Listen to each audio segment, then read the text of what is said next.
Scientists just discovered that earthquakes can spread like viruses, and Japan's magnitude 9.0 rupture infected the entire Pacific Rim. Dr. Emily Brodsky was analysing routine seismic data at the University of California, Santa Cruz, when her computer detected something impossible. Systematic earthquake clusters appeared across Alaska, Russia, and the Kuril Islands, all within 3 hours of Japan's magnitude 9.0 Tohoku rupture, to 2,000 kilometers away. The timing was not coincidental, it was systematic. Each triggered earthquake occurred at precisely the optimal location and depth to transfer maximum stress to the next fault segment in the Pacific Ring of Fire network. They were not random geological responses. They were coordinated seismic failures propagating around the Pacific at the speed of crustal stress waves. What Dr. Brodsky discovered changed everything seismologists thought they understood about fault interaction. Japan's megathrust had not just broken one section of seafloor, it had activated a stress cascade mechanism that systematically destabilized over 1,000 miles of interconnected fault networks. Each rupture loaded pressure onto the next fault zone, creating a seismic contagion that jumped from system to system like a geological pandemic. Within 72 hours, over 400 earthquakes had rippled across the Pacific Arc, following stress transfer pathways that turned the Ring of Fire into a coordinated earthquake generation system. But here is what terrifies researchers about this seismic contagion. The triggered faults did not just respond to Japan's rupture, they amplified its effects. Each earthquake added its stress load to the propagating wave, making the cascade stronger as it travelled. The Pacific Ring of Fire was systematically teaching itself how to generate more powerful coordinated failures. Recent analysis shows the seismic contagion is still spreading. Fault networks that were triggered by Japan's rupture continue showing enhanced stress, coupling with distant earthquake systems. The Pacific Plate learned a new way to break, and it has not forgotten. So here is the question that is keeping seismologists scanning global monitoring networks with growing alarm. If Japan's seismic contagion is still propagating through Pacific fault networks 13 years later, what happens when the next magnitude 9.0 megathrust hits a ring of fire that is already infected with systematic failure patterns? Japan occupies a precarious position on Earth's tectonic chessboard, locked in a high-stakes battle between colliding geological titans. The island nation sits directly atop a deadly intersection where the massive Pacific Plate plunges beneath the Eurasian Plate at a staggering rate of 8 to 9 centimeters per year, creating a subduction zone of unimaginable seismic violence. This tectonic car crash has etched a terrifying legacy onto the very landscape of Japan, rendering it one of the most seismically active regions on the planet. Dr. Hiroshi Kimura from Japan's Earthquake Research Institute explains the brutal statistics. He says that Japan experiences approximately 20% of the world's magnitude 6 and larger earthquakes, despite occupying less than 0.3% of Earth's land surface. He adds that Japan is a natural laboratory for understanding how tectonic forces shape our planet and threaten our civilization. Japan's long and tormented relationship with devastating earthquakes stretches back over 14 centuries of recorded history. In 869 AD, the infamous Jogan quake unleashed a catastrophic tsunami that swept away entire towns along the same Tohoku coastline that would again face annihilation in 2011. The 1703 Genroku earthquake collapsed over 20,000 homes beneath its seismic onslaught. And in 1923, the Great Kanto quake struck the heart of Japan's capital, igniting firestorms that incinerated 100,000 souls in Tokyo's wooden neighborhoods. Despite this horrific history, Japan's earthquake scientists believed they understood the enemy they faced. Dr. Kellen Wang from the Geological Survey of Canada outlines the traditional seismic paradigm. Megathrust earthquakes along Japan's subduction zones typically rupture in segments, with each segment capable of generating a magnitude 8+ quake at intervals from 300 to 600 years. The ruptures occur when accumulated stress overcomes frictional resistance along the plate interface, resulting in sudden slip that releases centuries worth of pent-up energy. In this conventional model, each megathrust earthquake operated as an isolated, self-contained event. A rupture along the Japan Trench might devastate the Tohoku coastline with violent shaking and towering tsunamis, but its direct effects would remain confined to the immediate region surrounding the fault segment. Aftershocks would rattle nearby areas for months, but the earthquake's reach would gradually dissipate with distance, posing little direct threat to far-flung corners of the Pacific Rim. But on March 11, 2011, the magnitude 9.0 Tohoku earthquake shattered this localized seismic worldview with a display of viral violence never before witnessed in human history. In the immediate aftermath, as Japan reeled beneath waves of seismic destruction, Dr. Thornley at the University of California, Santa Cruz was sifting through a virtual tsunami of global seismic data. The initial readings confirmed the Tohoku quake's staggering power. A 500-kilometer gash ripped through the Pacific seafloor, the oceanic plate lurched forward by 50 meters, and a seismic energy pulse was unleashed equivalent to detonating 600 million Hiroshima bombs simultaneously.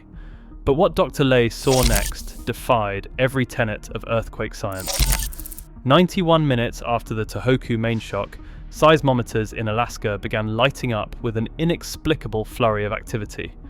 Magnitude 6 and higher earthquakes erupted across the Aleutian Islands like a string of tectonic firecrackers. In lockstep progression, strong quakes marched down the Kuril Island chain and into Russia's Kamchatka Peninsula. It was a seismic spectacle without precedent, a cascading wave of earthquakes racing across a vast expanse of the Pacific Ring of Fire, systematically jumping between isolated fault systems separated by hundreds or even thousands of kilometers. Dr. Ley made an emergency call to the US Geological Survey and reported clear evidence of near instantaneous stress transfer across the entire Pacific plate. He warned that the Tohoku rupture was not just triggering local aftershocks, it had activated a contagion mechanism that was spreading quakes across a network spanning thousands of miles. Over the next 72 hours, the full scope of the viral seismic outbreak became horrifyingly clear. More than 400 significant earthquakes rocked the Pacific Rim in a geological chain reaction never before documented by modern instruments. From the Philippines to Russia, and from Indonesia to the coast of California, the tectonic carnage spread like a high-speed epidemic, leaping from fault to distant fault with breathtaking efficiency. Dr. Emily Brodsky's team at UC Santa Cruz dove into the data searching for a pattern behind the unprecedented Pacific pandemonium. What she uncovered sent shockwaves through the seismological community. The triggered quakes were not random aftershocks. They were highly organized failures specifically targeting the most fragile links in the entire Pacific Plate network. Each quake struck at the perfect location to immediately transfer stress to the next vulnerable fault segment, allowing the rupture cascade to propagate as far and as fast as physically possible. The Tohoku quake had not just fractured one segment of the Japan Trench, it had ripped open a hidden network of stress transfer superhighways, linking the entire Circum-Pacific fault web into a single integrated seismic machine. Like an earthquake smart bomb, the rupture identified and exploited the weak points in a system spanning nearly a third of the globe, systematically destabilizing a 1,000-mile wide swath of the Ring of Fire. And as the statistical smoke began to clear, an even more disturbing picture emerged. Careful analysis by Dr. Hiroshi Sato's team at the University of Tokyo revealed that the Pacific Plate's network of faults wasn't just passively transmitting the Tohoku quake's stress pulses. the individual ruptures were actively amplifying the seismic signals as they propagated from fault to fault. Like an earthquake transformer, each triggered quake grew the propagating stress wave, magnifying the seismic energy as it raced from the Japan Trench to the far reaches of the Pacific. The data painted an astonishing picture. The Pacific Ring of Fire had just learned a new failure mode. The Tohoku quake had activated a hidden geologic algorithm, teaching the plate's labyrinthine fault network how to crash with unprecedented coordination. By systematically probing for the weak points in the system and exploiting them for maximum stress transfer, the tectonic rupture had given the Circum-Pacific faults a masterclass in synchronized self-destruction, and the seismic lesson was spreading with each passing day. Dr. Ling Bao, a geophysicist at the Scripps Institution of Oceanography, began noticing disturbing new trends in the years following the 2011 disaster. Fault networks that had briefly fallen silent after their initial triggered ruptures suddenly sprang back to life, this time erupting in earthquakes that bore the distinctive high-stress transfer signature of the Tohoku event. Seismic sensing equipment registered escalating waves of fault communication ricocheting across the Pacific Basin, revealing that the geologic webs that had been most impacted by the 2011 earthquake were actually growing more tightly coupled with time. Dr. Bao realized that the seismic contagion was still spreading, infiltrating ever deeper into the planet's tectonic skeleton.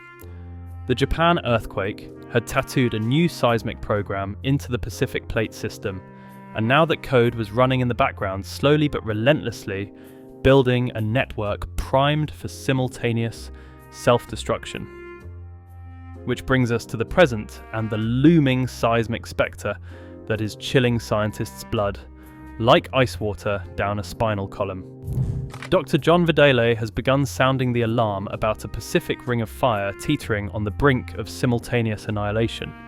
His team at the University of Washington has detected escalating seismic synchronization from Chile to Alaska, a sign that the Circum-Pacific fault network is systematically approaching a state of near simultaneous criticality.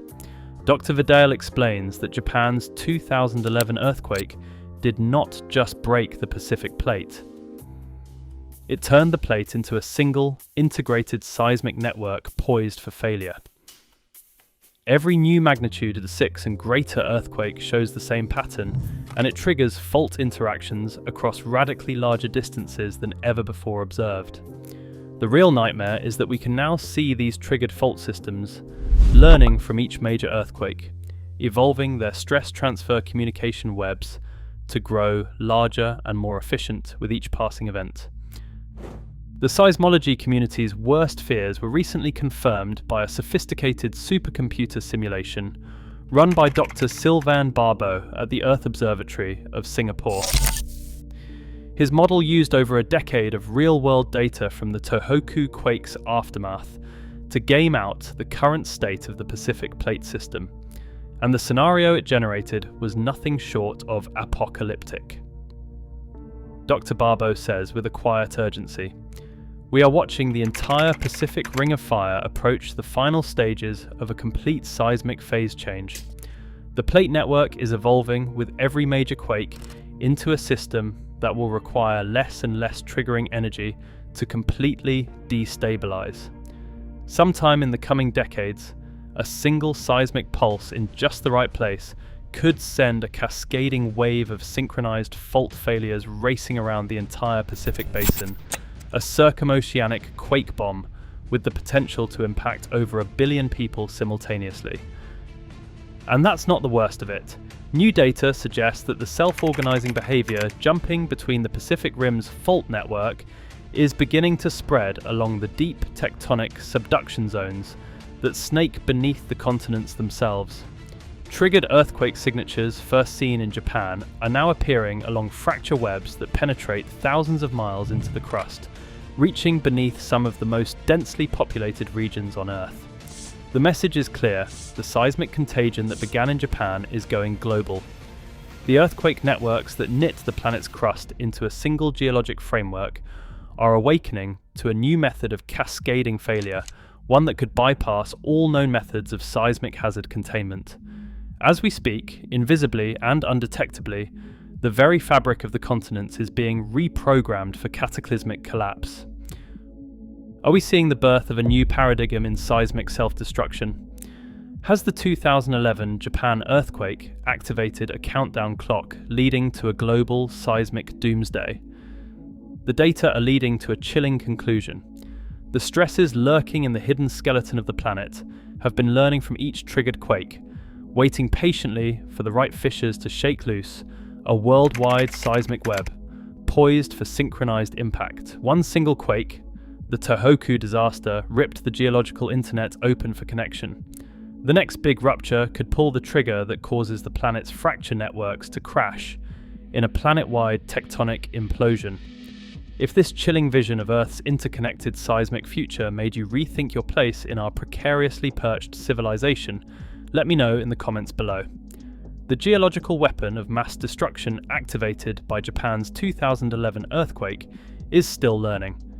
Still watching, still waiting for its next target. Subscribe to Earth Attacks to keep ahead of the next seismic contagion racing to network the planet for collapse.